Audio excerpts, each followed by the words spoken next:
fikirlərimizi bir qədər dəqiqləşdirək. Ölkəmizin yaxın dostu və tərəfdaşı Macarıstan Avropa İttifaqı tərəfindən Ermənistana güya öldürücü olmayan silahların alınması üçün ayırmaq istədiyi 20 milyon avroluq yardıma veto qoydu. Belə olan halda qoca Borrel'i əvəz edən Avropanın baş diplomatı Kaja Kallas elə sələfindən geri qalmadığını nümayiş etdirərək Avropa Sülh Fondu vasitəsilə ermənilərin silahlandırılmasına faktiki yaşıl işıq yandırdı. Yəni bir damar bağlananda avtomatik olaraq digər damar açılır.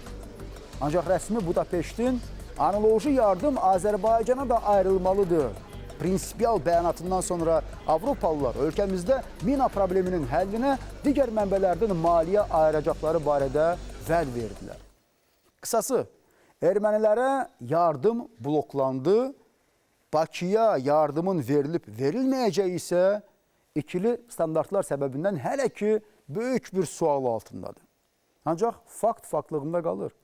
Ermənistanın silahlanması üçün israrla maliyyə ayırmaq cəhdləri Qərbin Cənubi Qafqazda hərbi eskalasiyaya çalışdığına hər hansı şübhə yeri qoymur.